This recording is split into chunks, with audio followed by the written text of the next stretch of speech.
Please, don't tell him I'm here. Excuse me, have you seen Emily?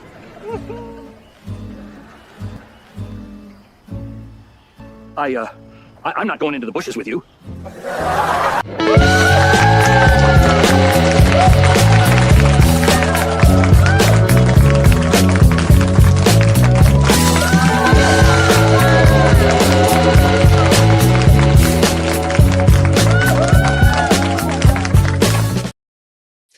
Welcome to the pot. I'm D.S. Elias. This is where culture meets the kitchen.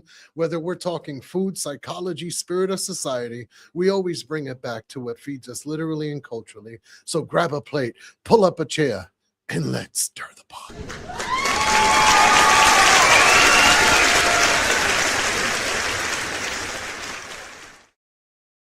Let me know, where are you watching from?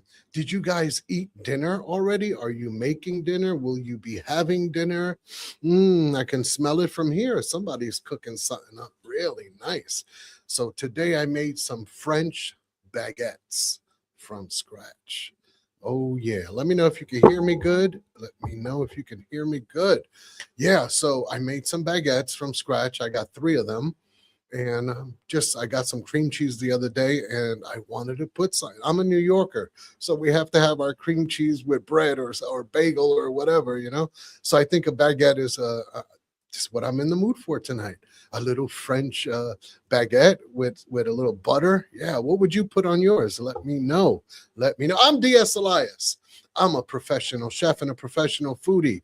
You are watching The Pot podcast right here on the Food Plane YouTube channel. We are all things food and culture. Our channel is filled with fun food facts, delicious recipes, and a lot of food and travel lately. Oh yeah, you're watching The Pot. We're here every Thursday night, 6:30 p.m. Eastern time.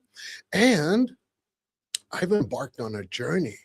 I packed my bags and began traveling the United States looking for America's best food destinations. And so far we have had 4 episodes. And we started out in New Haven in Connecticut, home of Yale University. And it's amazing. It's an hour and a half from Manhattan, and it's amazing how much of a foodie place New Haven is.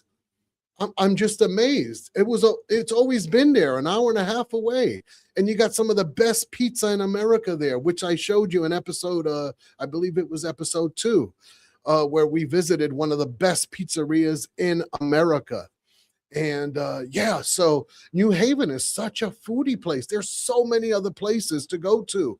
However, we got to move on. So if you missed it, this past Saturday, we visited an Ethiopian restaurant that's been in New Haven for over 25 years. Over 25 years. You got to be good to be open for 25 years. Most restaurants shut down in their first year. 25 years, that's a testament. So here's a little appetizer, a little amuse bouche, a little hors d'oeuvre, just something to wet your palate.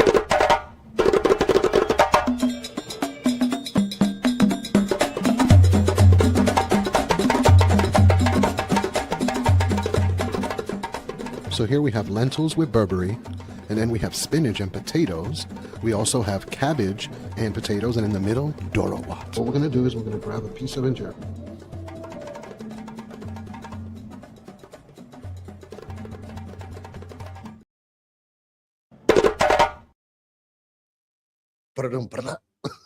Anyway, there you have it. That's just a little taste. That's it, little tasty taste. But wow, what an experience. Ethiopian, African cuisine. Oh my gosh, it's some of the best. I love injera. It's, as you see in the video, we talk about injera, what it's made of. I had a chance to speak with the owner. She came all the way from Ethiopia and began this business, and it's been a success over there in New Haven. 25 years, and I show you everything, the whole experience. We have it on. So we've been to the Louis lunch, where the birthplace of the hamburger. That was the first episode. Some of the best pizza. We went to the Prince Tea House. So yeah, it's all available here on the Food Plane. So give those videos a check. Also, if you haven't seen some of our other podcasts, we had a wonderful podcast with Dr. Tashi, and we were talking all things tech and AI, the good, the bad, and the ugly. And what a conversation that was. That was a lot of fun talking with her. We asked a lot of questions. We talked about a lot of things. And yeah, so also last week, Carolyn Nichols was here. All things health and nutrition. We had a wonderful time. She shared so much important and valuable information. So you don't want to miss that. We talked high blood pressure, sugar diabetes, inflammation, diets, and all of that kind of stuff. So yeah, that was great. We had Johnny Edwards not too long ago. Not too long ago, we had Gwendolyn, G.R. Houston Jack, who, by the way, will be here next week. Next week, 6:30 p.m. Eastern Time. G.R. Houston Jack will be in his house. Yeah, we're going to continue that wonderful conversation, because if you watch it, you'll see that towards the end, woo, Sookie, it got cooking, right? But we had to cut it off. But you know what? There will be no time limit next week when G.R. Houston Jack is in the house. Also, just letting you know, if you guys are into Spotify and Apple Podcasts, we are on Spotify and Apple Podcasts. So usually what happens is later on the evening, or at least by the morning, within the next 24 hours, this podcast will be all over Spotify, all over Apple Podcasts. So yeah, if you're into that, just check out the podcast with D.S. Elias on Spotify or Apple Podcast. Oh yeah. Also giveaways. Let's talk about it. So listen, at least once a month right here on the podcast, we will be giving away up to $100. Listen, recently we've just given away $300. Someone won $100 not too long ago, and recently $200 just for watching.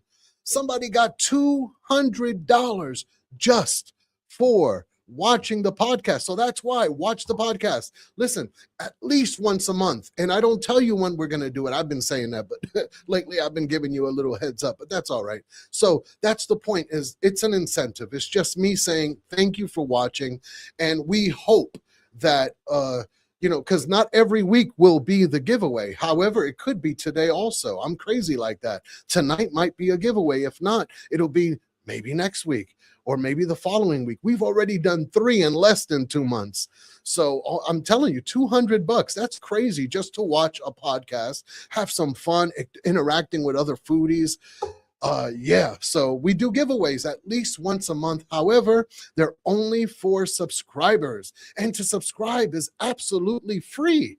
Absolutely free. Tickets to board the Food Plane is free. Become a passenger of the Food Plane. Why not? If you love all things food and culture, that's what we're all about. We're all about the positivity. We're all about putting smiles on your face. Yeah. So giveaways up to $100. I've been doing it a lot lately. So also pay attention to the show, because the questions we ask are tied to the shows. So for example, if I do it today, it'll be a question about last week's program.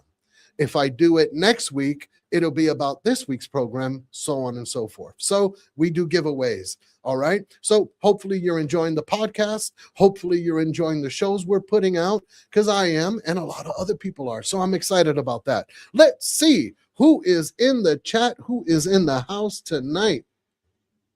All right. Oh, I hate when the mouse does that. Okay. Of Salt and Silence, Poetry is in the house, says, hi, DS. Hi, passengers of the Food Plane. Excited for tonight's show. So am I. Love the clip, says Salt and Silence. Look who's in the house. Hannah Boyd Miller in the house. So good to see you, Hannah. Hello, DS and Ron. Hannah is in his house. Of Salt, the sound is good. Thank you very much. All right. Watching from Florence, Kentucky. I love that. Wow. Did you have dinner already? How's the barbecue in Kentucky, Hannah? And if when we do go to Kentucky, where do you recommend I go? What's the dish of Kentucky? I'm interested. This is what it's all about, interacting with each other, having some fun here. All right. Loved episode 4. Such a fun looking place. It was, to be able to take pieces of that injera, the way they serve it, like the plate was, well, there was a plate underneath, but basically the plate, the bed for the food is the injera made from teff flour. And teff seeds are so tiny, but it's also gluten free. Oh my goodness. So they make a flour out of it and then they ferment it for a few days. Oh my God, what a wonderful experience and a lot of fun. I can see, excuse me, bringing family, friends, go on a date. Oh, it's a lot of fun. All right, there's a long time for the restaurant. That's a long time for the restaurant business. Yes, it is. Yes, it is. As I said earlier, statistics show most restaurants fail in their first year. That's crazy. Those numbers have gotten better, though, throughout the years. They have. All right. That walking video was very relaxing. Good job. Well, thank you. Yes, she's talking about we did a walking video of Manhattan. So isn't that wonderful? So here's the thing. Every place we visit in the United States on this journey that I'm on, looking for America's best food destinations, we show you the culture of the place by walking. No narration. You're basically walking down the streets of Manhattan. And so it's available to watch. It's on our channel. We just put it out yesterday or the day before. And you're walking all of Midtown. You see Madison Square Garden, Empire State Building, all that good stuff. And you get to see NoHo area. So Midtown Manhattan, we did a walk. We did a walk in New Haven, Connecticut. Everywhere we visit, we will do a walking video. I think that's so cool. Think about it. If it wasn't for YouTube, how in the world would you be able to do that? How?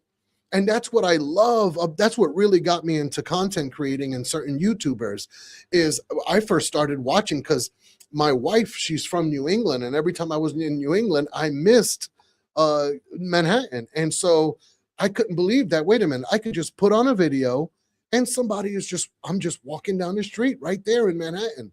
You could do night walk videos. You got morning walk videos. So yeah, we have a Manhattan walking video and there'll be so many more of that because that is my hometown. All right. All right. So let me, Sajatrona. Man, help me with that one. Sajatrona, can I get $100? Let me ask you, can I get $100? Can a brother have $100? No. Hey, so listen, if the giveaway is today, you may have a chance at it. We give away once a month up to $100. And we ask a question. Like today, we always do a trivia. We always do a fun foodie trivia every week on the channel. But so when the trivia is connected to the giveaway, you will know. All right. So are you AI? If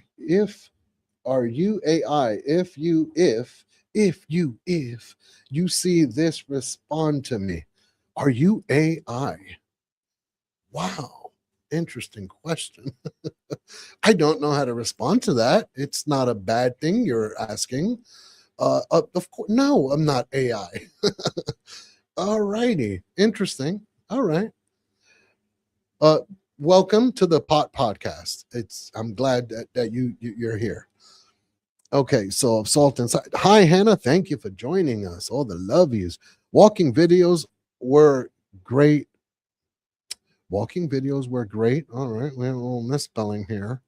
All right. Walking videos were a great way for people during. Yes. That's when they really exploded. That whole movement. Am I good? I feel like. Okay, so that whole movement started during the pandemic. It took off, I should say.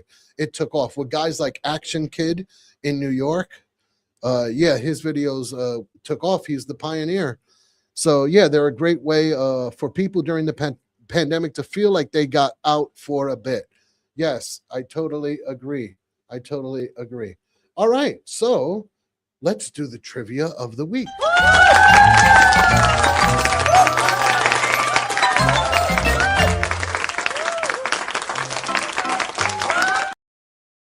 Today's trivia is what food was once so prized in ancient Rome that people used it as a form of salary?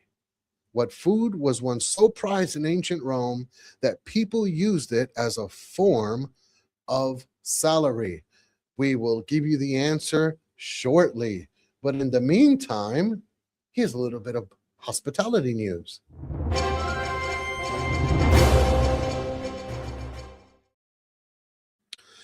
Yes, in Texas, Muslim pitmasters are putting their own spin on Texas barbecue, serving halal barbecue while honoring tradition, culture, and flavor.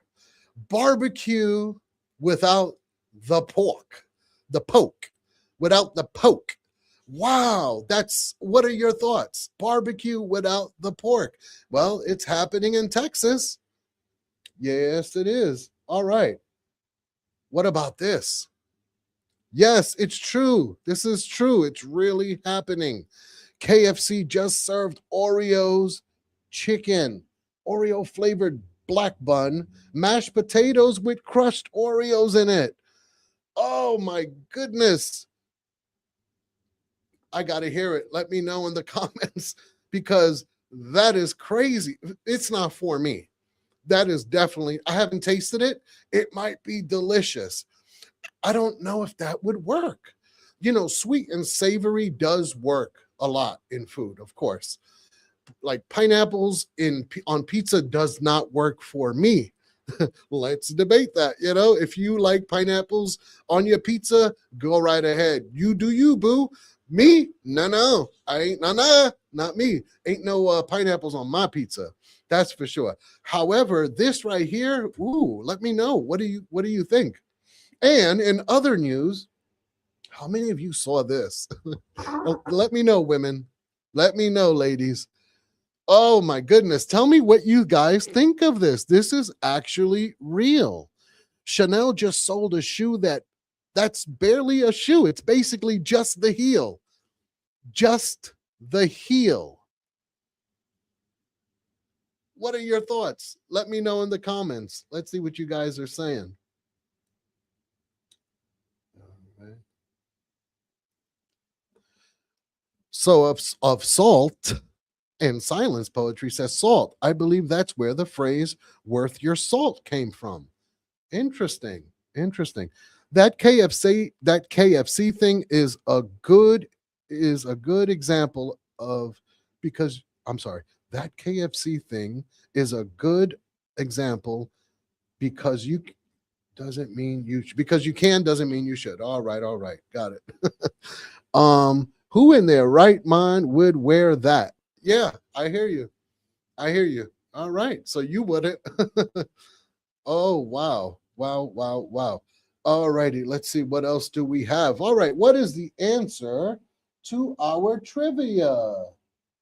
The trivia answer is yes, it's salt.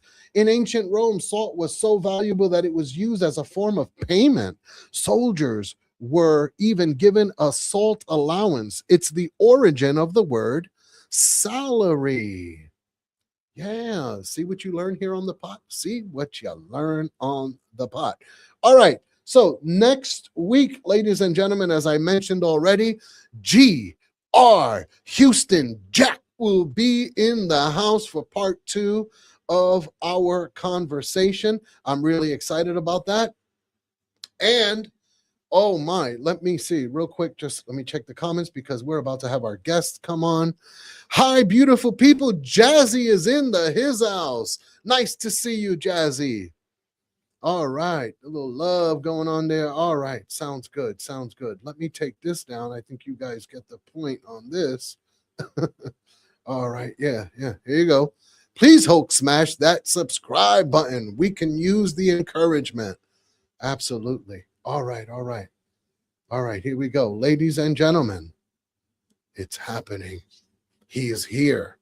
National Geographic's featured professional photographer and nomadic traveler.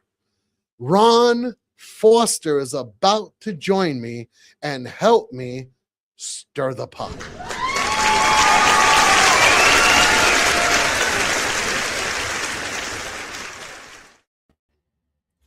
Ron Foster is in the house. Hello, DS. Ron. Look how handsome. Look at him shining. Look at him wearing his famous beanie. Oh, wow. How are you, Ron? I am doing great. And I'm just laughing at you at all the information that you gave us. I love it. Yeah. So you just got back from one of your nomadic journeys, didn't you? Yes. Tell us about that. Yesterday, I arrived back from Fort Lauderdale, and where I had the great opportunity to spend time with our wonderful Dr. Tachi, and it was absolutely wonderful. We went to several places. Since we are on the food plane, for those that want to get on the food plane and experience food, the place for foodies is definitely Fort Lauderdale. Wow, that's surprising me. Surprised I would have thought Miami. Fort Lauderdale. Wow. Secret spots. Yeah. Beautiful fusion restaurants. Yeah. We went to a Haitian restaurant. I saw to a that. Chinese restaurant. Not Chinese, but Asian restaurant. It was incredible. Yeah. So you're back in New York now? Back in New York. You're back in the New York state of mind? And it's New York state of mind. And just for a couple of days, I leave out next week to head to Iceland. To Iceland. That's back crazy. To Iceland. Back to Iceland. So you were already there. We're going to talk about all that. Yeah. So, Ron, here is a segment we like to call Snack to the Future.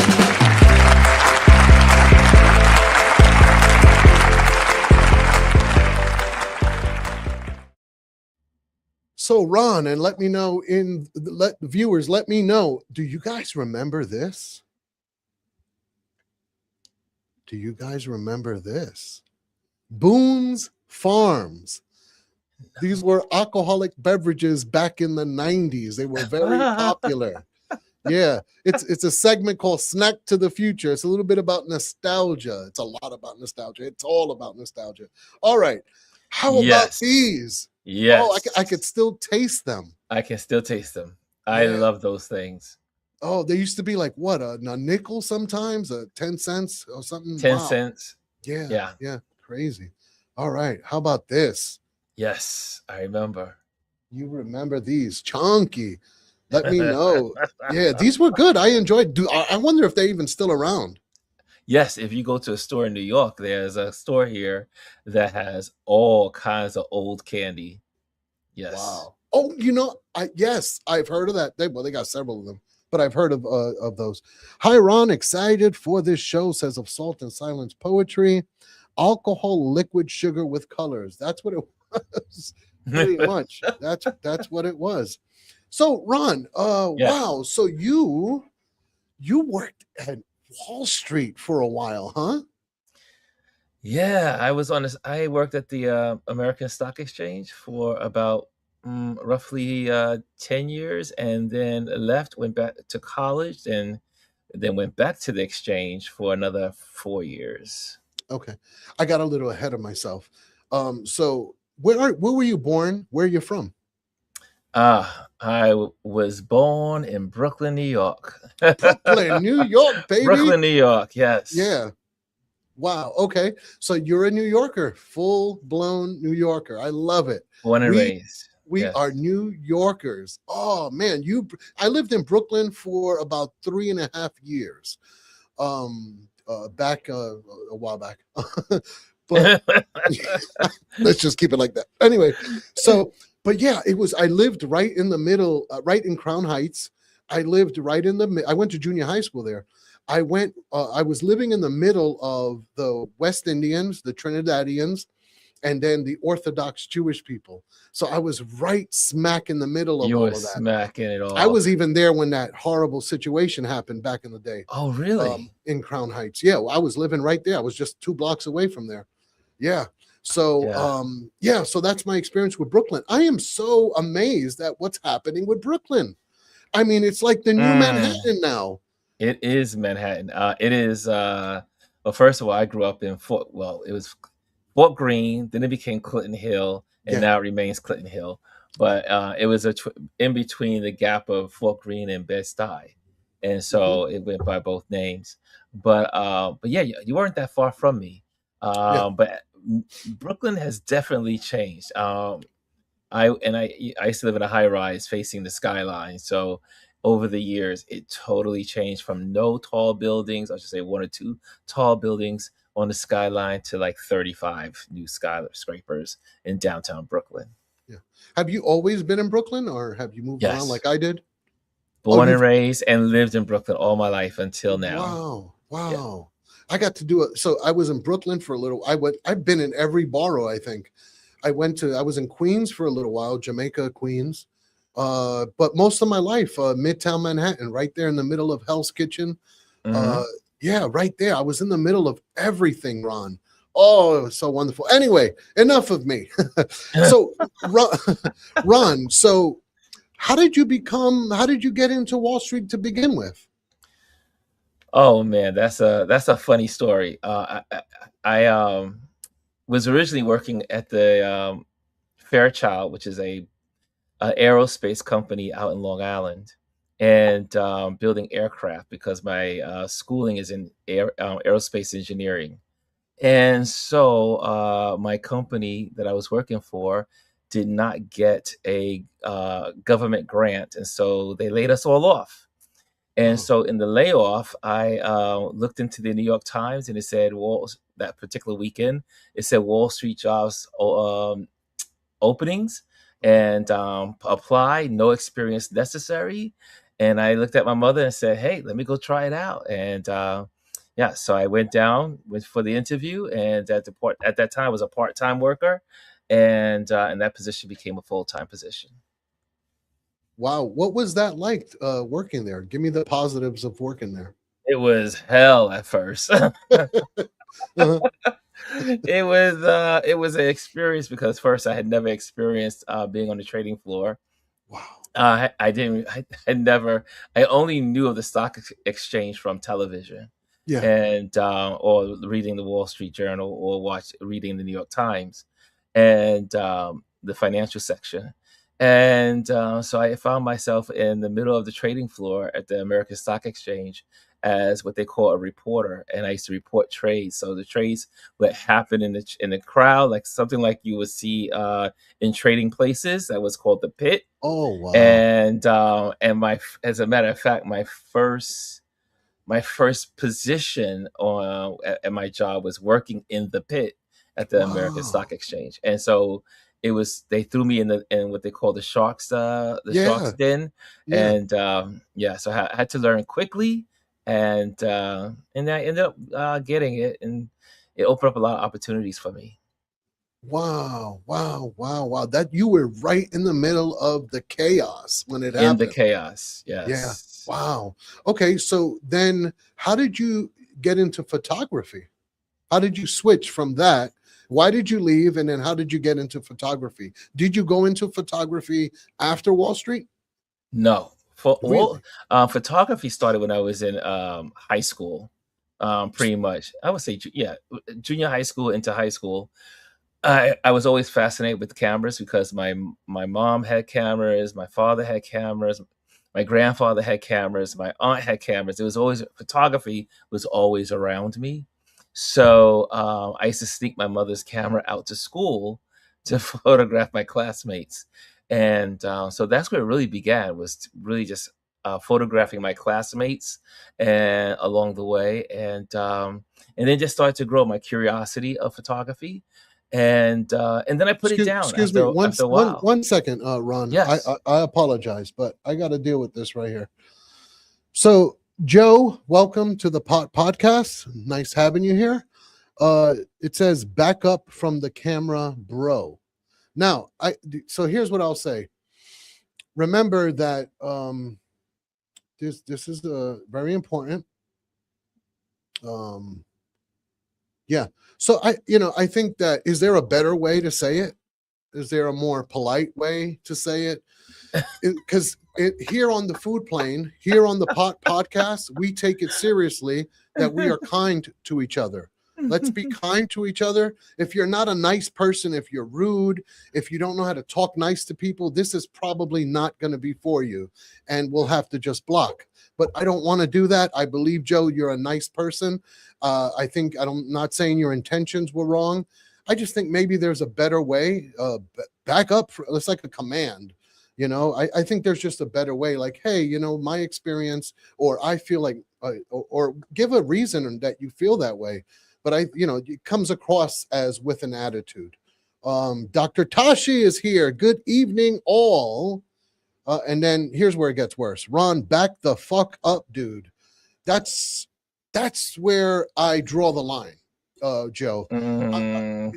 Joe, I mean, come on, really? Why are we talking? Is that how you talk to people? How do you have friends around you when you talk to them like that? Joe, that's not very nice, man. So I apologize, dude, but I mean, yeah, we can't have that. We can't have that, dude. So Well, he's he's he's he's gone. he's gone. All right. Sorry, Joe, He's man. gone. I wish people were nicer. Like, there's no need for that. Just be nice. But I'm used to the trolls. I mean, trolls pop in and out, and Yeah, that's part unfortunately, that's part of the yep, gig. if you're online, you're gonna have trolls, and it comes with the territory. But most of the people in the audience, everyone's doing great, so that's Yeah. what Yeah. happens. Okay. So, So. Wow. So okay, what inspired you to get into photography? What started that? so again, I photographed a lot of my friends in school. So we would have our events at school. I would photograph. I would be the one with the camera and taking pictures. And then later on, I started just going outdoors and fiddling with camera, Yeah. photographing at the botanical garden or Yeah. Oh wow. flowers and Yeah. stuff like that. Just curiosity of the world and Yeah. documenting it, Yeah. but not serious.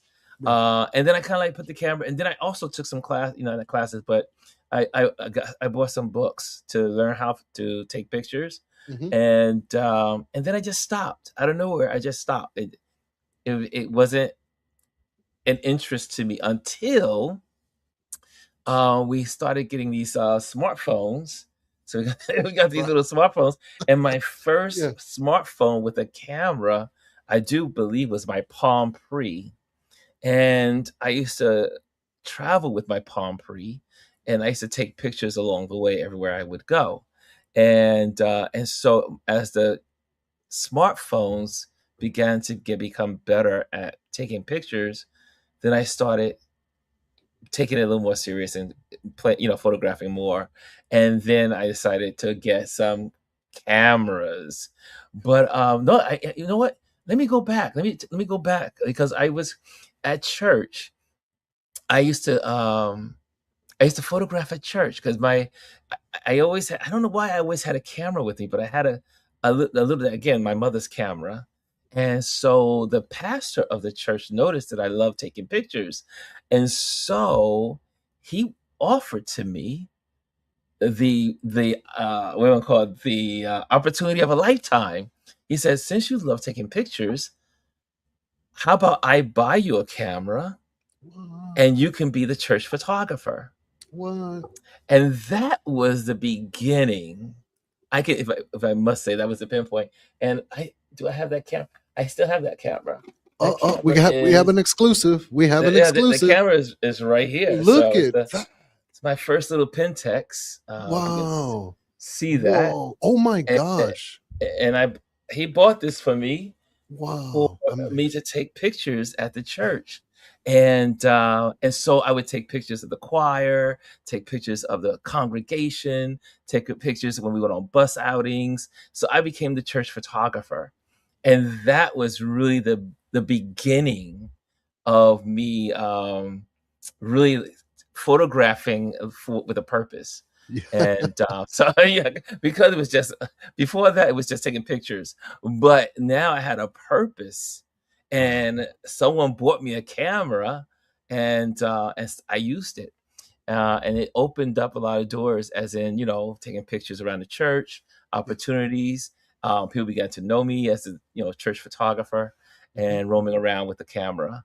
Yeah. And then again, then I put it down. Went to the Palm Pre. Then the Palm Pre, I would travel and take pictures, and then I started hiking because I wanted to take pictures of the countryside and rock climbing and all that stuff. So, yeah, and then it became a part of my life as a Yeah. photographer. But again, it wasn't serious. It was just a hobby. Yeah. It didn't become a profession Mm. until 10 years ago. Okay. So do you still have some of the old cameras like back in the day, the Polaroids and some of those Kodak No, ones? those are gone. Those are Those are gone. long gone. I Yeah. How do you feel about because you've lived through the evolution Mhm. of the cameras? And Yeah. I mean, the one you just showed, like, wow. Yeah, I started out with the little Kodak. The little Kodak, the little Kodak, where Yeah. you take the little cube and press it on, and it Right. used to just Right. flip every Yep. time you press the button. Yeah. So that was my first camera. Obviously, it wasn't my camera; it was my mother's camera. And then my mother graduated. I won't say I graduated, but my mother graduated to the Vivitar, which Ah. was now the flash was built into the camera. It was a little streamlined, and that was easier for me to carry to school, and that was it. And then after that, I started getting into other. Like I said, this was my first real camera where I had to put film into it and have a lens and all that Yeah. stuff. So yeah. So, at what point did you say, okay, I am very passionate about this? What sparked that made you, that influenced you, that encouraged you, motivated you, inspired you to become a professional photographer?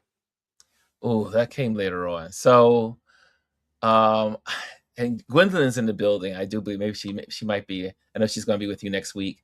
So it was Gwendolyn and a bunch of maybe two or three other coworkers that I used to work with at the Container Store, Wow. and they were out and about with their cameras. And I was like, and then I would give them like little tips here and there, or from things that I knew about the camera and from reading and playing with the camera. And then one day it just dawned on me. I was like, wait a minute, they're getting their passion for camera, being out and about. I said, why don't I just pick up the camera again? And it was because I was helping other people with their photography that it gave me inspiration to pick up my own camera again. And that's what I did. Wow. Wow. Wow. Do Yeah. you remember the first picture you took that you were the most proud of? That you said, wow, and then it made you more excited? Oh, my Pentax, obviously. The Pentax camera, being that I lived in Brooklyn, I used to walk down to a place called the Brooklyn Promenade. And What? at the Yes. Brooklyn Promenade, you can get these beautiful landscape pictures, cityscape pictures of Yeah. New Yeah. York City. Wow. And so when I first captured the Manhattan skyline in my Wow. camera, Oh, I was like, well, first of all, remember it was film. So you yeah. took your picture, then took it to the drugstore, and then waited about a week to get your photos. And when the photos came back, I was like, "Oh my gosh, I took these pictures! I can't Mhm. believe I took these pictures." And so it made me want to go back and do it more and take. Then I started taking pictures of people and other things. Yeah. Yeah. Wow, wow, wow. So, how did hmm, so how did the National Geographic? Because all right, so first let's preface this for a minute.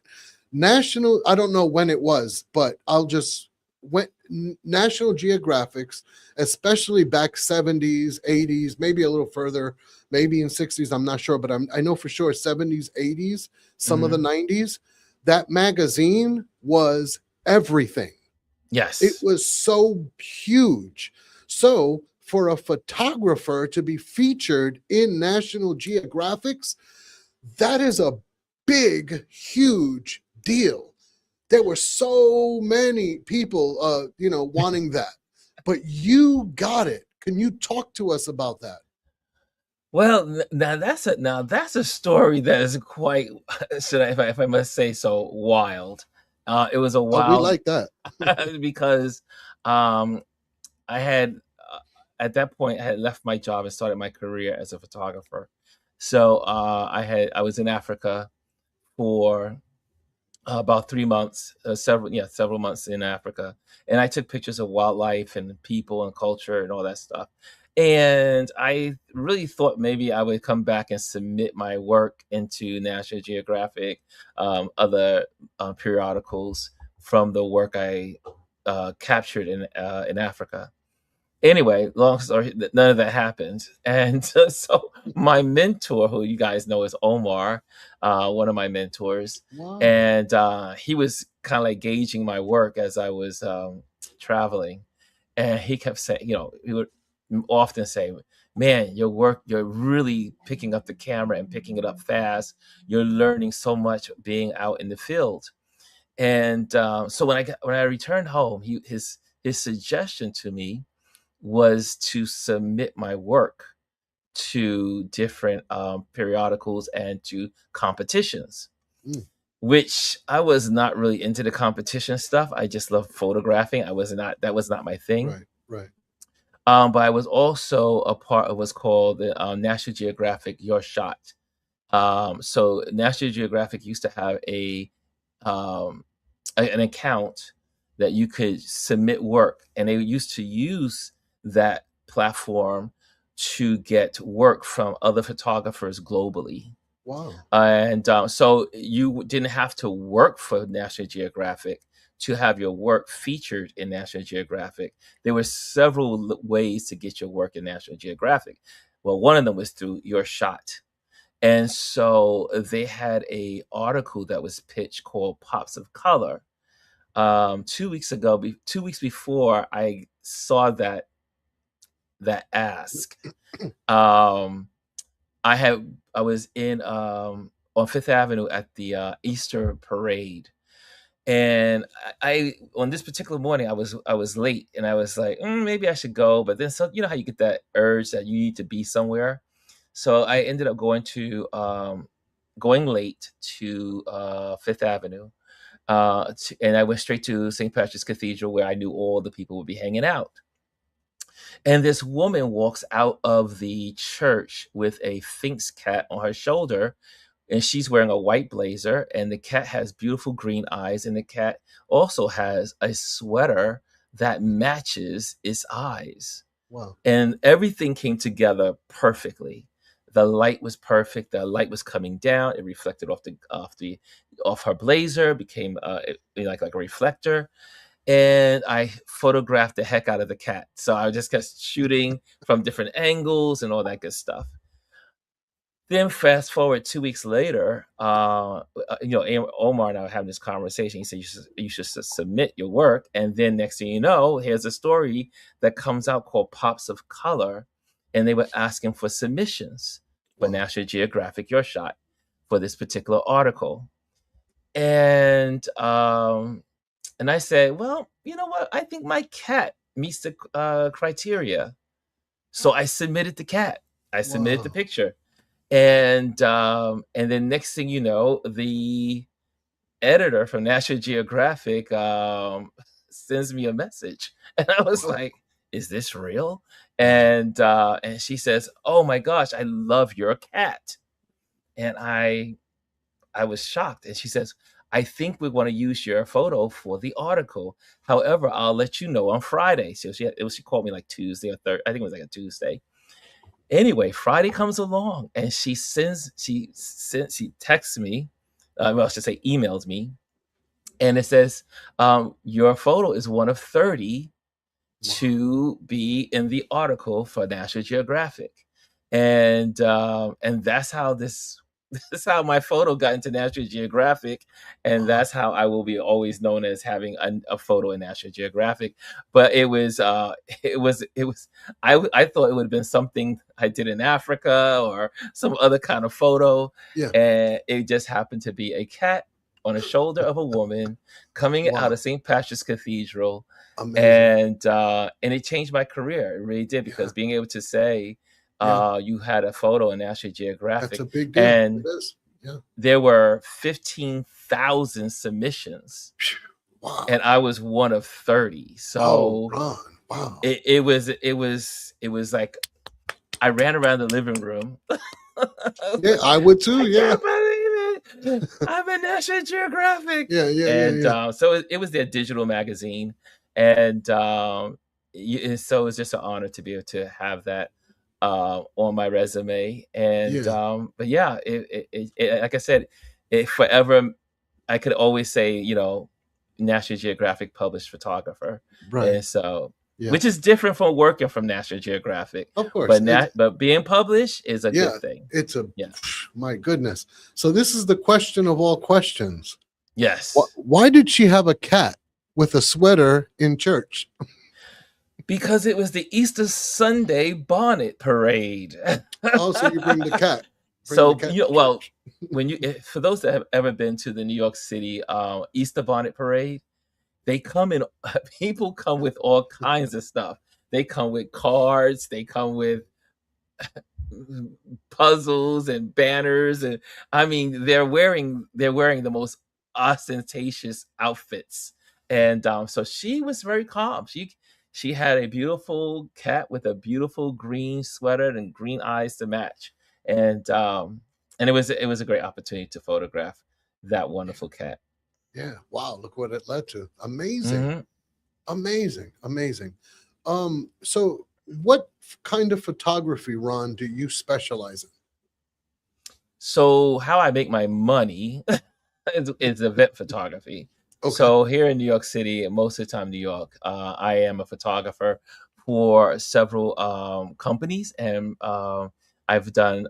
I mean, I do headshots as well for corporations. So I do corporate headshots and I do event photography. So I work for companies here in New York, some in New Jersey as well. But that's how I make my money. But I also do wildlife photography when I'm on a mission outside of the country. Like right now, I had the opportunity while in Namibia Wow. a couple of months ago to go and photograph wildlife again, Yeah. Amazing. as like when I Amazing. first started 10 years ago. And I also have a love for landscape photography, which is why I'm going to Iceland, and Oh, I'm wow. there often because Yeah. of the Yeah. landscapes.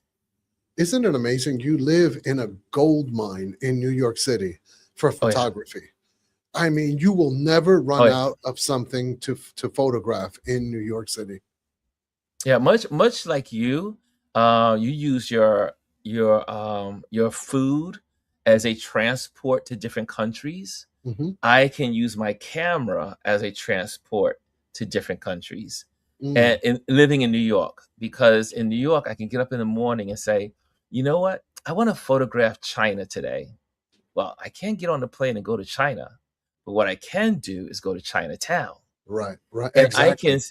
can still take photos Yes, of the customs and the culture of the people yes, that feel like I'm in China. And this yeah, because there's the way the blocks are made, and how the ornaments on the street signs, and how things are done in Chinatown. Or if I decide I want to go to Spanish Harlem, or I hmm, want to go to the Dominican Republic, or I want to yeah, go. New York City has such diversity in so many different neighborhoods. I can use my camera as a passport, or a plane, to yeah, get to those areas and photograph. right, right. Yeah. Oh, that's amazing. So, Ron, how do you story tell effectively as a photographer, and how important is storytelling in photography? Oh, okay. Now you're going deep. Oh, the Um, deep. the deep word, right? So I started again. Remember I told you about the smartphone.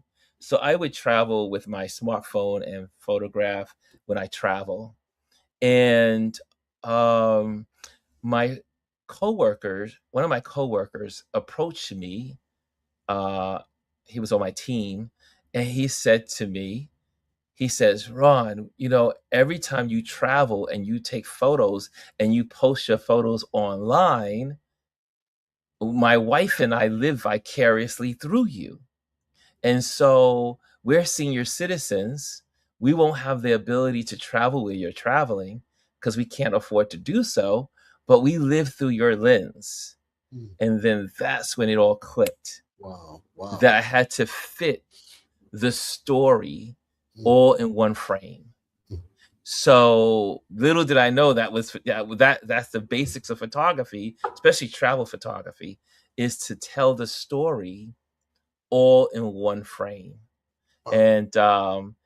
And then not only did they share that story with me, but then I was at a church that was following, some people were following my work from at a church I attended, and they were coming up to me and saying the same thing. Oh my gosh, we love when you post your photos of your travels. We they make us feel like we're there. Yeah. And so I then started really studying through going to every class I could go to, which was a free class here in New York, or I would have all my little books that I collected, which are like on the side here, and learning how to fit the story into one frame and how to tell what we call it in photography composition. Yeah. So Yeah. getting the composition right to Mhm. tell the story. Yeah. Yeah. Wow. Wow. Ron, what's the most important? I know they all are, but what would, if you had to pick one, what's the most important for a photographer? What should they focus on most? What's the most important for good storytelling in a photography? In a Well, photo. hmm, uh, that's a difficult question to Yeah, answer I understand. because it depends on the story you want to tell. Right. If you're trying to tell a story of an individual, the subject is a person, then you might want to photograph that person in their element, Mm. which tells part of the story of who they are, and it complements the picture that you're trying to take of them. Mm. Or if it's landscapes, you may be trying to say you just want people to feel like they're there. Right. And so in that case, you would try to get the foreground right, the background right, and then the story. Mhm. So it is different strategies Yeah. for different subjects. Okay. Do you have a personal favorite aspect of photography? Lighting, composition? What part of it do you enjoy most? Mm, I love I love people. I do love landscapes. I really love being in landscapes and enjoying the outdoors and the those moments of just being to myself and kind of like interacting with the environment. Yeah.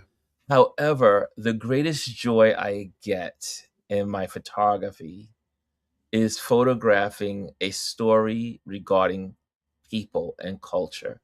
I was just in Mexico City last month, and there were these folks in front of the church, and they were what you call like spiritual healers, and they had the incense and the smoke and they were helping people.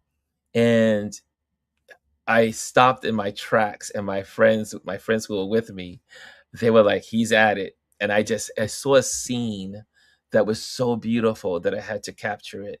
And it really told the story of these amazing people that were trying to, in their religion, um, they were giving of themselves to the people. Yeah. And I thought it was a great moment to capture it Wow. in film. I should say in Mhm. film, well, in my camera. Yeah. And so capturing it with all the smoke, the incense, the smoke from the incense Yeah. moving in in the air, Yeah. the garments they were wearing, the background of the clusters of people. Mhm. It just was really a great story to tell. Wow. Amazing. So somewhere along the line, Ron, something happened in your life that if you're comfortable talking about it, I would love to hear um, what it was like to hear about it. and then we can go from there. If you're not comfortable, I have plenty more questions. We can move on. But I want to talk about, you are a survivor, a cancer survivor. Yes. Tell me about, if you're comfortable, please tell Oh me yeah. Oh, about. Okay, awesome, awesome. Because this can I help a always lot of people. This can I help a lot of always put people. my business in the streets. Okay, so I'm very when comfortable with that. So awesome. So when you first heard mm, about the diagnosis, wow, because I can only imagine. That's all I can do is be like, oh my God, what that was like, what that would be like for me to hear that. I just, please tell us, what was it like for you? well, first of all, I didn't hear about the diagnosis until it was until it was over. Oh, wow. So so it was I went for my colonoscopy, which, I ended up sharing it online with our community, on the Touch Base Daily community. And so I was trying to also encourage people to get their colonoscopies done. And so I videotaped myself going to the doctors, going into the room, waiting. I did the whole videotaping the whole thing. And so afterwards, I had finished the examination. It went so fast, but and then the doctor said, "Hey, we're a little concerned." My doctor he said he was very concerned about an anomaly that was in the colon. What was different about this, the cancer was not in the colon, it was on the outside of the colon. So they saw something different on the wall of the colon. And so my doctor was very proactive. And he says, I don't know what that is on the wall, but we're going to do a biopsy. And so he did a biopsy and it came back negative. Everything, all the tests came back negative, which was a good thing. Yeah. So he made an appointment to get this CT scans, the MRIs, all of the tests that I needed to take to get a confirmation of what was going on. And then they found a tumor Wow. in the outside of the colon, Wow. which my doctor was like, were you feeling any pain? Is there a reason why you came to get your colonoscopy? I said, well, no, it's just time. It was marked on the calendar. It's time to get the colonoscopy. So I went and I just shared it. But after the surgery was done and they removed the tumor, which ended up being a 2-inch tumor, they found out it was also stage 2 cancer. Oh my. And so my doctor, he has a little sense of humor, and we were getting ready for me to leave the hospital, and he comes in that morning. He says, "Hey, great news for you, and today you get to go home, and so you can leave." And but he says, "Also, I want you to know, also you beat. It looks like you beat the cancer." Wow. And I was like, "What cancer?" I was like, "What? What are you talking about?" The Wow. biopsy came back negative, Yeah. and then, from the first test. But when they went in and took the tumor out, they found that it was stage 2 cancer. Wow. And and so now, I mean, they took it out. They took a section of my So were intestine you out. scared originally when you heard about it? Did it scare you? Did it Um shake you? Because man, that's scary. it's one of those things where cancer runs in my father's side of the family. Oh wow. So I have always had in my brain that this could happen one day. It could just happen. And it turned out my cancer was pretty much the same as my aunt's cancer, Wow. in the same, almost in the same place.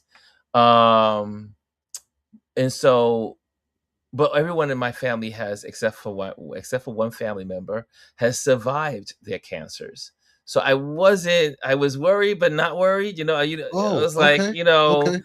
people have cancer and they survive.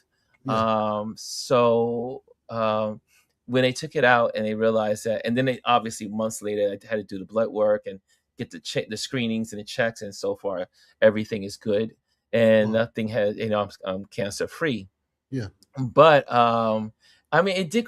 I mean, I just felt really when the doctor told me that I was at peace because Hmm. I knew that for those that know I have faith and I believe in God and I just knew God was in control.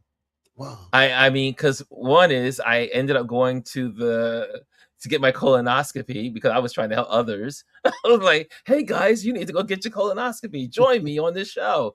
Hmm. And then next thing you know, I found out I have cancer. Oh, But then the other part about it all was that it was a learning experience yeah.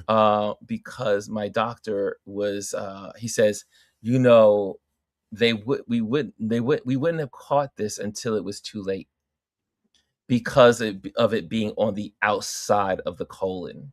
And Wow. so he he said if it would have came up as cancer, it would have spread already through the intestine. So I Oh, felt really blessed. I have to tell you, yeah. I felt like I had won $1,000,000. I felt Yeah. like, "Oh, no, now I'm gonna really live life," and that's Yeah. what I did. Yeah. Oh, see right there. And Right there. that's what was supposed to happen 2 years from now. Yeah. uh, I ended up I accelerated my life plan. I sold my home, I Yeah. gave away stuff, I got my life together to live this nomadic life, because you only have 1 life to live Yeah. on Earth, Yeah. and, I realized that life is short, Yeah. and any day you could come up with something could happen Yeah. and you could someone can say, "Hey, you have cancer," or "You have this," or anything could happen in life. So Yeah. you have to live your best life now. And Yeah. so I made it a purpose to live my best life Yeah. now. And Yeah. if I can bless others along the way, Yeah. I will do so. And so the cancer diagnosis led to that attitude, that thinking. I've always had that Yeah. way of thinking, but Yeah. it accelerated it. It Got it it. it was almost like putting gasoline Yeah. on a of open flame, Yeah. and, Yeah. I became more proactive Yeah. about living my best life now. Awesome. Now, Ron, it's the hour is over. If you don't have time to move on, that's fine. We'll get you on Oh, another time. Are you you can have good? me as long as you want. I You can s good? you know how I feel about this kinda stuff. All right. All right. We can Hey, take it as long order as you that want. pizza. Order that pizza. All right. Let me get another drink. You over there. Yes. All right. Anyway. Okay, Ron, that's a good point. That's exactly why I asked about the cancer. Yeah. Because now, first of all, praise God that that came out great, that you came out with more than a victory, literally with more than a victory in that situation. So I'm grateful to God for doing that for you. I'm grateful that you're still here. You are a blessing. I love you, Ron. I love your smile. You're a brother in the Lord, and man, nothing but love here, man. So listen, that's a good point you brought up. How important is it? And then it'll lead into the nomadic journey. So that's so important what you said, and my heart goes out to all the people of Nepal. The Yes. people, the footage that I saw was horrific. Horrific. Horrific. I could not imagine, ooh, man, going through that. I pray for the people of Nepal. I pray for that God will comfort them in the midst of this.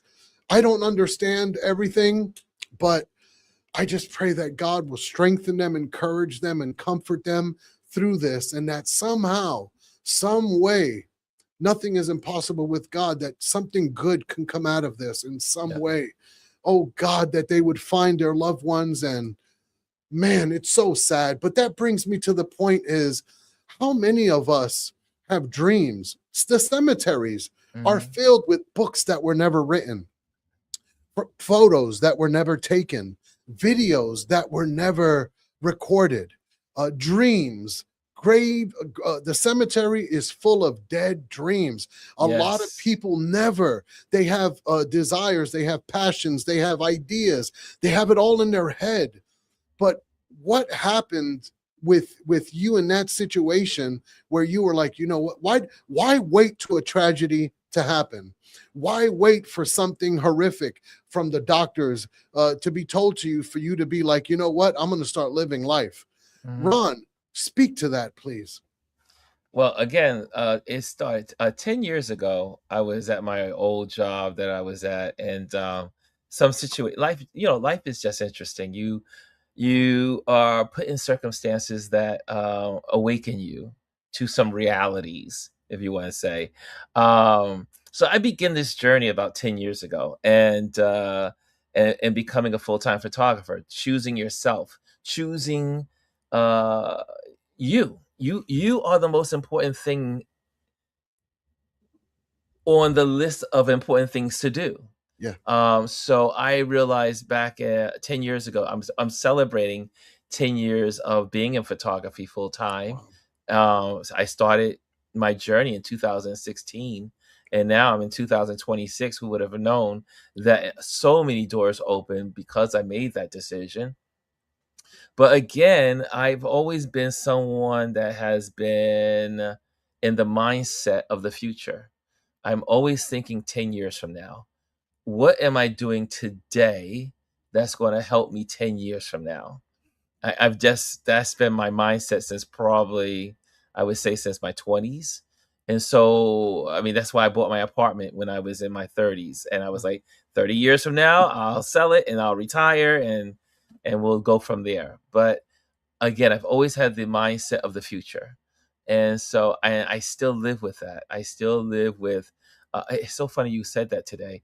I was just talking to my nurse today. Today I had some tests done, and the nurse, she just bought a camera, and she saw me with my camera, and she said, "Oh my gosh, you," she said, "what kind of camera is that?" And I was telling her about the camera, and she says, I love I just picked up a camera and I'm excited about it." And I told her to go and shoot, use it, photograph everything she can, take every day. And we had this discussion, but then I shared with her the same analogy. I said, "Live your life now." Mm. I said, "You got this camera. Now use it." I said, "You've had this dream, seems like, that you want to be a photographer. Do it." I said, "There are a lot of people in the cemetery right now that wish they could have picked up that camera, Wow. but never did it." Wow. So it's so funny that you would use that analogy, because that's the same analogy I used with her today. And we, I am a believer that you just have to live each day, live in the now, Mm. but also think about the future. Prepare, work for the future, Yeah. and then be thankful for the past. Yeah. So that's how I Yes. pretty much that's I live in three time zones, if you want to Yeah. say. Yeah. I hear you. So, it's so important because there are so many of you. What are you waiting for to write that book? What are you waiting for to fulfill that vision? There's a saying, Ron, that changed my life many, many years ago. There's a few things that quotes that people have said to me that have really changed my life. And one of them was this: follow your dreams, or you will continue to work for somebody who did. Mm. Yeah, let's Sela on that. Yeah. Yeah, I mean, that's that's I worth always say, put a pin in that one. it. Follow your dreams, or you will continue to work for someone who did. Now, um, for those of you out there, you have this, you're thinking, I want to do this, and one day, and sometimes that one day, you're not promising, tomorrow's not, you don't know what's going to happen. What are you waiting for? What if that never comes? What if everything doesn't line up perfectly? Yeah. For some people, it's, I have a vision, but I don't have the provision. I have a vision, but it costs a lot of money to fulfill my vision. And since I Mhm. don't have the money, I'm just going to wait till the money to come. And the way I see it is this: despise not the day of small beginnings. Every oak tree started out as an acorn. Mm. Every oak tree started out as an acorn. And here's the other thing: we talk about faith here. I think about the story of the 5 loaves and the 2 fishes. And that's all he needed. That's all he said. He just, give me what you got. What is it Mhm. that you have? Everybody has a 5 lobes and 2 fishes, whether it's your phone, whether it's a pen and paper, whatever your dream is. Everybody, that's for somebody listening right now. I don't know how I know this, but I'm telling you, there's somebody right now who's being touched and moved by what we're saying, because deep down inside you have a dream. Somebody, you have a calling, and you're waiting for everything to line up. You're waiting for God. Well, maybe God has you ordered your steps to the podcast to tell you, while you're waiting for God, God is saying, I'm waiting for you. You take a step, you step out, and then you will find out. It's so important to live your best life, just like Ron is right now. He's living his best life. Ron, how did you come to a decision? Explain to us what in the world does it mean for you, a nomadic journey. Nomadic, that word means something. Oh So yeah, it means I don't have you a home. No, no, so no. just I like have a me, home right here. I packed my bags and I'm traveling the United States. But at least I can come, I got a home to come back to. You decided to do this. Tell me what led to this nomadic journey. What led to it? What were you thinking to say, you know what? I'm just going to sell my house or apartment or whatever, and I'm just going to go. I may not even know where I'm going. I'm just going. Tell us about that. I will tell you, it's just simply faith. I mean, because again, 10 years ago, when I first started this journey as a professional photographer, um, it was it was faith, really. I mean, I have to tell you, I did not know how I was gonna pay for this new career I was starting, diving into it full time. I did not know. I didn't have half the answers, and but I still stepped out in faith, and I really believe that. I mean, obviously, I didn't just jump out and just do it. I also went to. I am a believer in the counsel of many. There's wisdom, so I went to several of Yeah. my friends that know me. I went to Mhm. certain family members that know me very well, and I shared with them what I was feeling, what I was thinking, what I was getting ready to step into, and I got a lot of okays. And I got a lot of support. I got a lot of people that were in my corner and say, "Look, if this is, I really feel it for you. Let's go for it." So having a good support system has definitely been an amazing part of the journey. Having people in my life that are can speak into my life, and also being vulnerable enough to say I need help, Yeah. or what do you think about this? Yeah. So I think those two things work together. You have to be vulnerable to share your dreams with people that are in your corner that love you, and not be insulted, or I should say leave room for their speaking into your life, or speaking what they feel or share or can see in areas that you cannot see. Yeah. But then I did it, and my whole life changed for the better. I mean, I became a member of the Manhattan Chamber. I became an ambassador to the chamber. I photographed some of the most amazing people in New York City. I photographed the governor. I photographed the mayor. I photographed council people. I photographed entertainers, movie stars. I've My camera has taken me to places I would have never Wow. ever dreamed of doing. I just got back from the African American Film Festival Yeah. 3 weeks ago, photographing some of the most amazing Black celebrities in one location. So I consider myself extremely blessed, because again, you have to just start with faith.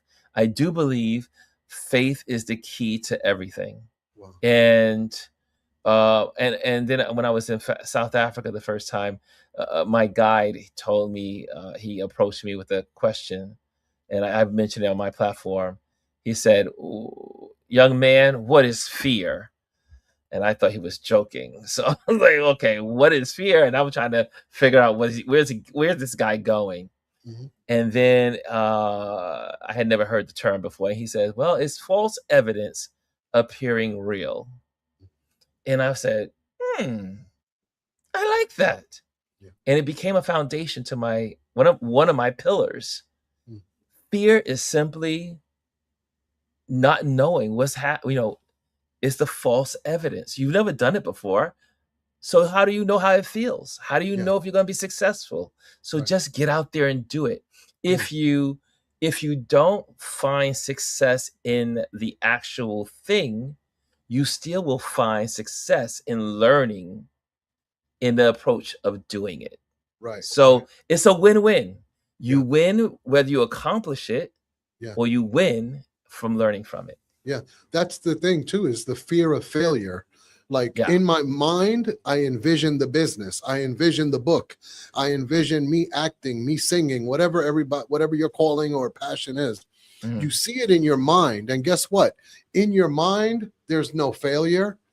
In your mind, it's all the good stuff is going on in your mind. But when it comes down to now executing what you had in your mind, acting it out, stepping out on that vision, now for a lot of people, it's the fear of failure. But you know what? Again, like you just said, like, so what? So what? Yeah. Hey, at least I'm thinking about Peter when he was walking on the water. But yeah, he did sink.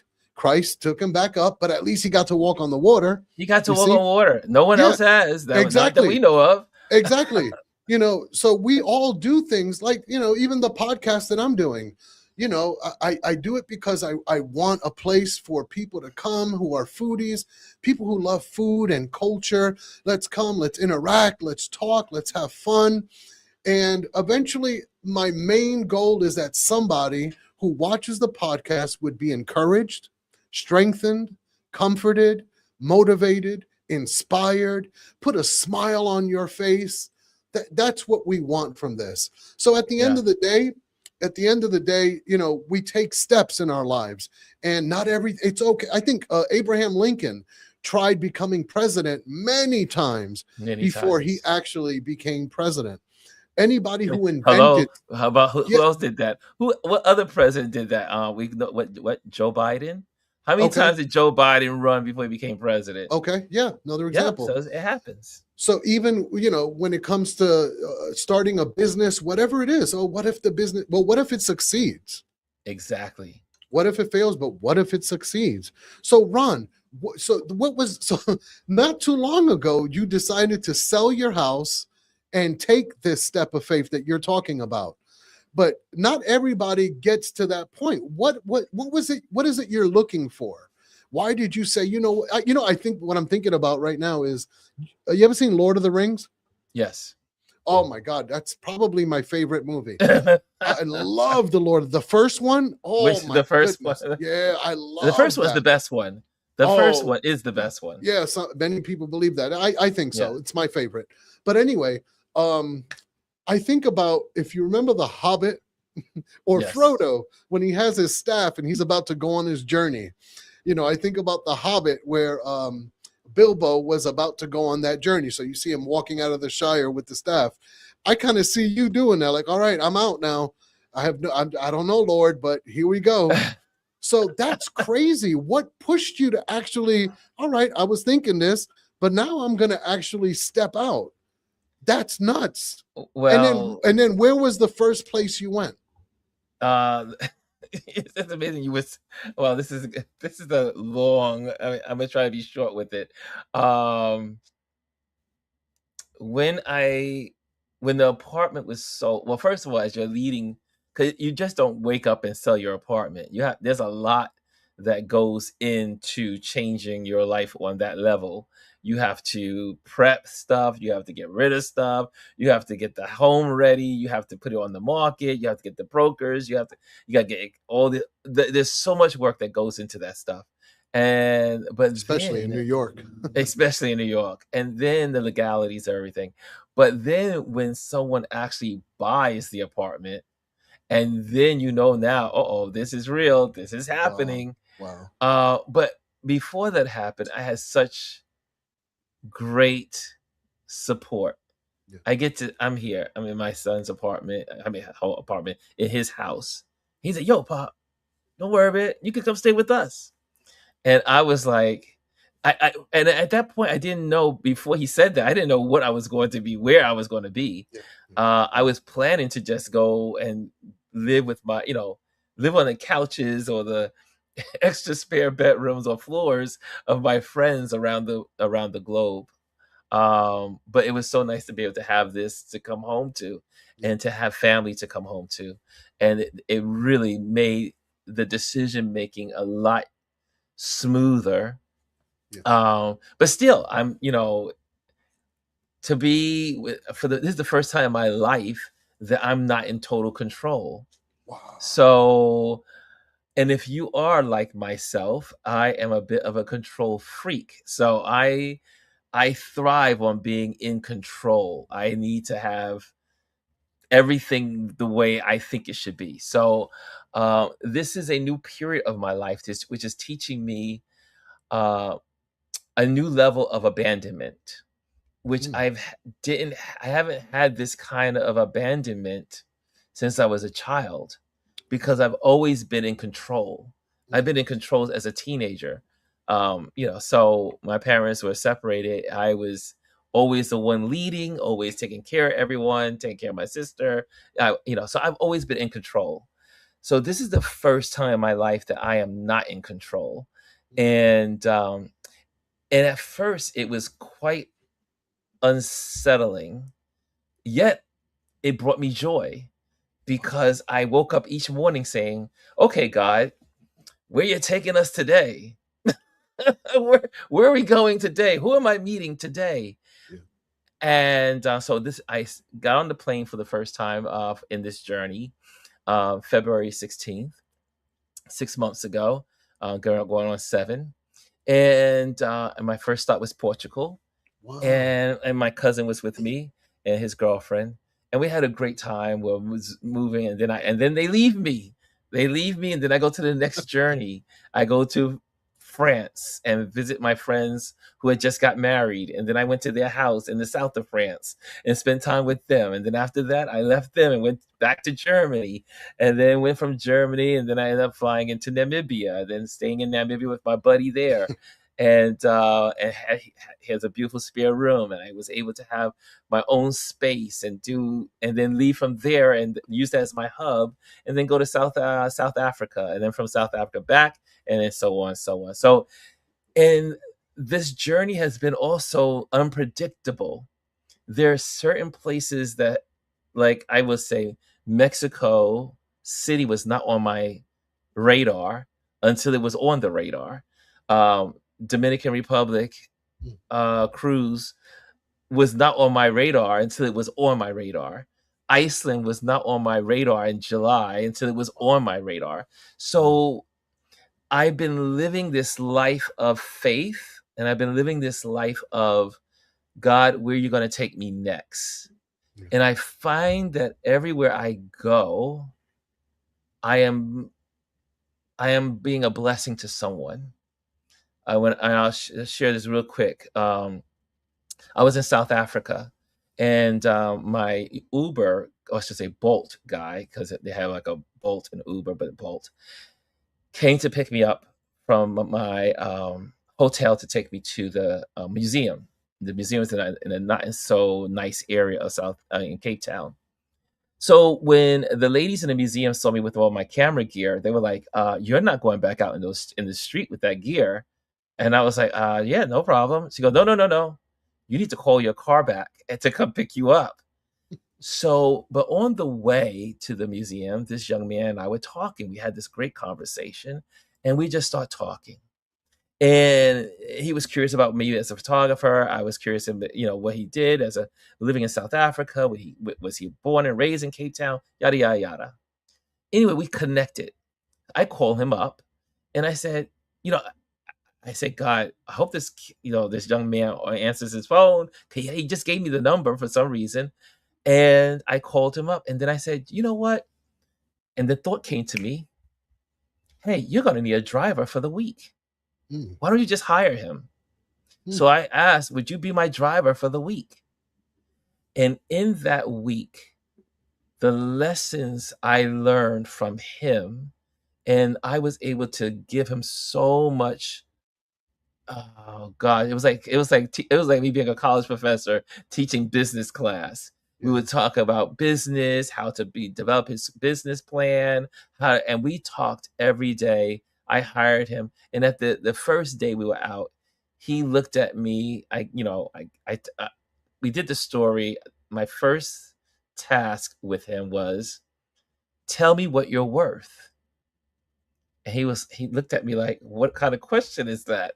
And I said, well, if I'm hiring you for the week, do you have a do you have money that, do you have a number that you want to give me? He says, no, I never thought about that, sir. I said, well, tell me, what are you worth? And then I gave him some basic tips on how to figure that out. Long story short, at the end of the day, he gave me his worth, and I paid him his worth. And he started to cry. Wow. And he says, God sent you to me. Wow. He says, he was like, oh my God. He was like, he was so full of joy. Yeah. I was overwhelmed because he was just so thankful Wow. because work has been short Wow. in Cape Town. And so every week we went to every day we went to a different destination. He got paid every day. And at the end of the week, when it was time for me to leave, he looked at me, he started to cry, and he says, thank you for being a blessing. Thank you for, and I can tell he was a believer, or, because he started to really, he understood where the blessing came from, Wow. and we sat there. He said, so when you come back, he said, I want to come, or when I'm coming to Namibia, and I'm going to drive you from Namibia to South Africa, and it's going to be my treat. And I said, okay, we could do it whenever you want to. But I say that because that whole week, which ended up being 2 weeks, not just 1 week, it ended up being 2 weeks. And I had this opportunity to be a blessing. And not only that, but other Yeah. people in Cape Town and all that stuff that happened. Um, it's amazing if you just trust. And like I said, so I know some people are not believers, but I am a believer, and I Eat have the to tell meat you, and throw out the bones. if I just realize every day, if I just get up and trust God to do what He's going to do, and I just say, okay, universe, God, let the universe do its work. And I know God's in control of the universe. I know God's control of everything. So, and it has been the most rewarding journey. I've done 8 countries in 6 months. Wow. And every place I've been blessed, and I've been able to bless others. Amazing. And so this journey is teaching me a whole lot. Is That's teaching, what I was going to ask you next. yeah, Is I'm what learning have a lot you? about myself. Yeah, exactly. So, what have you learned about yourself so far on this journey? One is surrender. Ooh. I'm learning to surrender, Mm. to really, I had to get realignment with trusting that everything's going to work out, and that God is in control, and that I know that I'm going to land where I need to be. And that was the first and the second one would be, I am I am not as a control freak as I thought I was. I've been able to surrender in such a way that I'm very comfortable with the uncomfortable. And that has been an interesting lesson, that being being comfortable with being uncomfortable. And because I'm used to having all my comforts, my creature comforts, I can go home. When I used to, when I had my apartment, I could just do what I want. I can go Mhm. home. Mhm. My life is a lot more um, tailored in a good way, Yeah. and I get to meet so many cool people along the way. And like I said, it is a delight to be a blessing to others. Yeah. There's nothing greater Yeah, than serving people. I agree. Yeah, yeah, I totally agree. What's the biggest challenge of the journey so far? The airports. The airports. I mean, every airport is different. Every every security measure is different. Visa situations are different. For the most part, I haven't really had to deal with a lot of visa problems. I haven't had a visa problem, but some of the waiting and the prepping when you're entering a country for the first time. So, and learning the country, learning the customs. And so, what I try to do before I land is I will go to my Wikipedia and I will go through and learn all the history of the country, learn the customs, the life, just kind of get an overview of the country, so that way I'm not in total shock when I get there.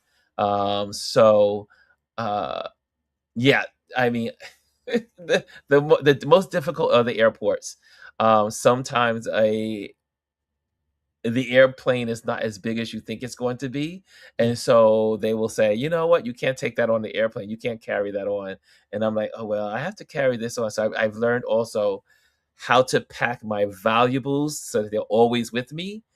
Like my camera gear is always with me at all times, and then put the secondary stuff in the carry-ons if in case they take it from me and say, "Hey, it has to go into the underneath the plane." Mhm. But I would say the most difficult part would be the airports and those logistics. Yeah, But other than that, it's been great.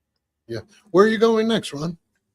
The next I leave on next week. Iceland. I'm home. I'm home for a little bit, and then I leave for Iceland, and then I head to Greenland. Yeah. Greenland. So I'll Wow. be in A lot of Greenland. cold weather. Oh, I love the cold. You ready for that? You I got was your beanie. You born for got the your beanies cold. ready. I You got my got your beanies beanies packed ready. up. I got everything ready. I got my long johns. I got my ski equipment. I got everything I need. But yeah, so I'm looking forward to going to Greenland. I've always wanted to go to the Arctic Circle, and so I'll be in Greenland. And I'm also I was just telling Adrian uh, that I will have the opportunity if it happens. We are now in aurora light season, so Mm. hopefully I will get to Oh see the wow. the northern lights, and To which I've get never. photography of that. Yes, yeah, Wow. that would be if I can get the polar bear and photograph the polar bear. That would be the highlight of my Stuff trip, that you used to and find on yeah. National Geographics Exactly. Well, when I was is a kid, I looked at National. My aunt used to have stacks and stacks of National Geographic. So I've, it was those books that spurred me, or I should say, encouraged me to travel. And I everything I've wanted to do as a child, I've pretty much done. I'm doing as an adult. yeah. So after Iceland, what Greenland, and then after that, what's next? Canada. I leave. I go to Canada after that. So What? I leave from Greenland and then I'll be in Canada. What I'll be part of in Canada? Newfoundland and Nova Scotia. I was about to say that. Wow. Yeah, Everybody that I know that's been to Nova Scotia likes it. yeah. I've been there before, Oh wow. but my buddy has not been there. So I'm gonna be showing him around Canada. So it's gonna be a Some nice time to help poutine, someone. some Tim Hortons. Are you a coffee person? No, I am not a coffee person. I am a tea person. I love tea. Oh yes. What kind of tea? Ginger tea, Mm, mint tea, yeah. any tea with flavoring. Yeah. You ever had Rubio's tea? No, what's Oh, Rubio's? it's from Africa. It's there's no caffeine. I really don't know too much about what it is exactly. Mm, Rubios, Roobios, I believe it's spelled. Oh, mm. it has a caramel, earthy caramel taste. You add a little honey to it. It's excellent. But that's a great tea. Oolong tea. You like oolong? I do. Yes, I used to go to Tivana. I used to be a true Tivana warrior. Tivana used to be in the malls here in New York. And you would go there and get all kinds of teas from different parts of the world. Yeah. Yeah, Wow, I love that's like a candy store for me. yeah, So all the Tivana. food that you have eaten, first of all, out of all the places that you have already been, and I'm sure you've had fun in all of them, what's been your favorite so far? As in food? As everything, just like wow, this was the best. Well, each place I visit has wowed me food wise and culture wise. When we arrived into Portugal, that was the first destination. I went to a restaurant and they had I ordered this salmon salad, and the salmon salad was done to perfection. And not only that, I mean, they really fed you. So I was like, oh my gosh, if this was in New York, they would give this to two people, but it was just for me. And so I had the food was so fresh. The greatest exposure of traveling abroad is how fresh the food is. Wow. And also, in most places you have to wait to eat because it's being made from scratch. So it's not like a fast food place. You sit down and the food's coming in within minutes. No, you wait, and which is the norm in most countries. Most people are having conversation while they wait. So you really don't get caught up in, oh, where's the food? No, because most of the time when you are waiting, you are having conversation. And so that's been the great part. The foods have been amazing. Uh, yeah, I went to a restaurant today and I was like, where's the world? Because it was a little restaurant on the east side, and it was just so it had no the food was very bland. And I was like, and then I was just in Fort Lauderdale, and we went to this Haitian restaurant where the foods, the every dish, every single thing was so delicious. And then again, Dr. Tachi and I went to so many places to eat, and every place we ate was phenomenal.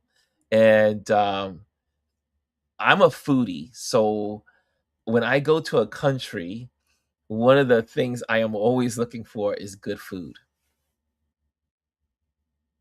besides the landscapes and everything else. Oh, you're muted. Are we back? Are we back? Yes, you're All right. back. I'm back. I'm back. Okay. So Ron, we're going to wrap this up. What if there is one tip that you can give a photographer? One, if there was just one tip that you can give a photographer to be better, what would that be? As an old timer said to me, and I keep passing it on. I just passed it on to this young lady today. Shoot, shoot, shoot. Photograph every day. Photograph whatever you love. Photograph. Take the camera, whatever camera it is, whether it's your smartphone or a film camera or digital, mirrorless. Take your camera out and use it. And just shoot. The more you shoot with your camera, the more you become one with it. You begin to learn your camera. Your camera becomes your best friend. You begin to know what settings work and what settings don't work for your style. You will discover your style the more you shoot. So the Wow. answer to the question is shoot, shoot, Shoot shoot. and shoot and shoot some more. Keep shooting. All right. Wow. So Ron, you're going to be giving us where can we find you on social media? Well, everything is Ron Lewis Photos. So you can find Ron Lewis Photos on my website, which you can find all my images. You can go to Instagram, Ron Lewis Photos, and you can go to YouTube, Ron Lewis Photos, which is also where we have our YouTube community, which is our Touch Base Daily community. Yeah. Wow. So you touch base daily on YouTube at Oh yeah, on Ron Lewis photos. it's under Ron Lewis Photos. Yeah. And what time is that every day? Oh, usually, well, I have a 5:30 show in the mornings for those that want to get up 5:30 Eastern time, and then I also have the 11 o'clock show, Yeah. where the foundation of our platform is located. I woke up one morning. I woke up around four something one morning, He said, "Is and that man on there?" I'm like, Ron, what the hell you drinking, Ron? Are you all right? Where is this man? 5 o'clock in the morning. But 5 o'clock in the morning. Yes. yeah, that's cool. What have you found doing that? You've been doing it, so you must enjoy it. Uh, it started when I was in Namibia, and so I was in Namibia, and I'm sorry, no, it started in South Africa. So I was in South Africa, and I would go to the balcony, and I said, you know what, let me just go on live. And I knew it was 5 o'clock in the east, but Ah, it was 10 o'clock in South Africa. So I would just go on, and I said, "Hey, what's going on? Welcome," and I would just introduce myself, and then every day there'll be new people in the comments and being a part of the discussion, and they were popping up. I was meeting all these folks from that time zone, and so it just grew. The audience grew. Literally, it took our that audience took us from being, I think when I started, I had maybe 800 subscribers.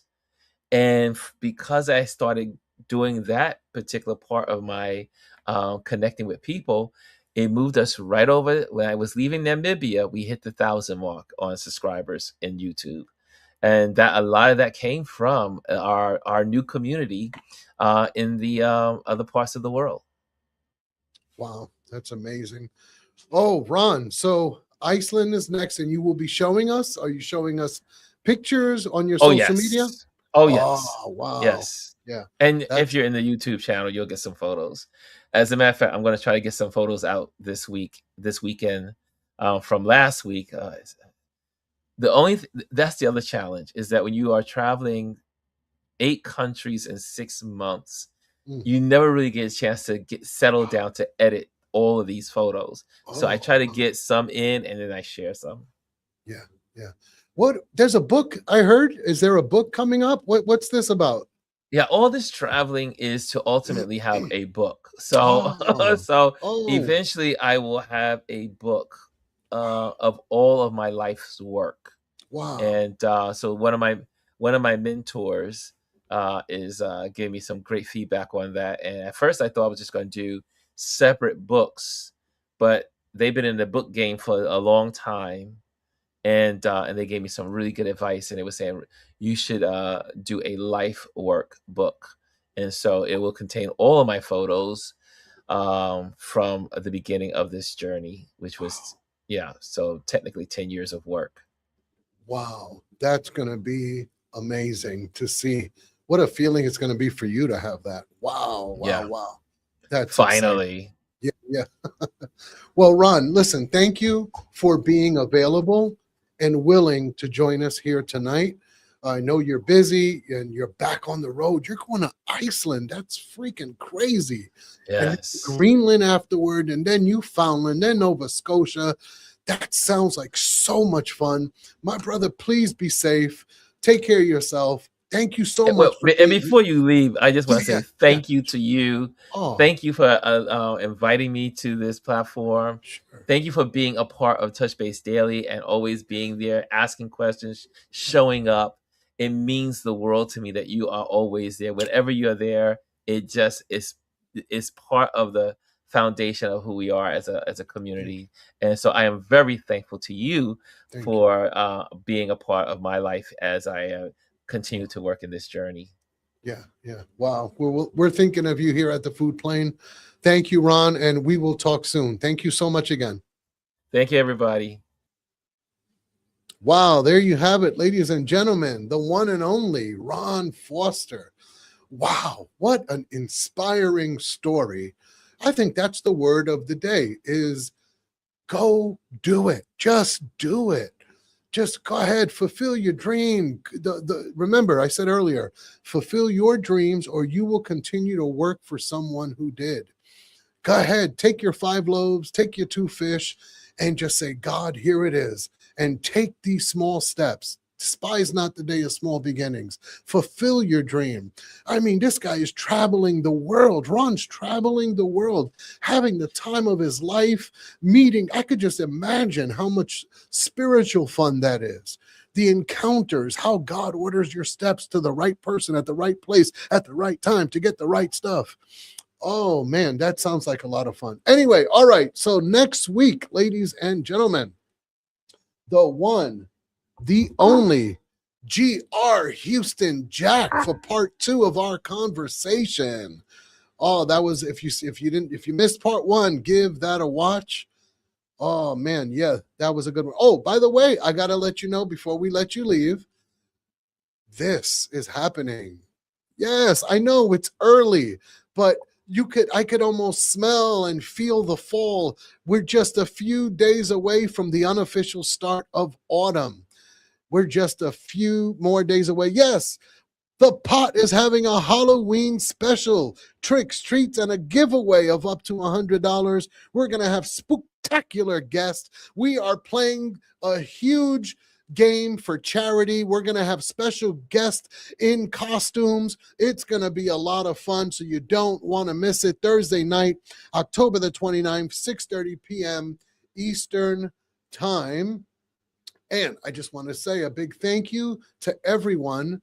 Hit that subscribe button, hit that like, and share this with somebody. Somebody out there may need the encouragement that they heard. Somebody may be having a dream and don't know what step to take. Well, share this. It could be a blessing to pass the bread. Pass the bread, huh? So listen, thank you guys. I will see you next week right here. America's Best Food Destinations will continue next Saturday at 11 a.m. Brand new destination, brand new place, 11 a.m. next week. And again, thank you all for watching. Thank you for your support. Remember to hit that subscribe, like, and share. And I'll see you next week.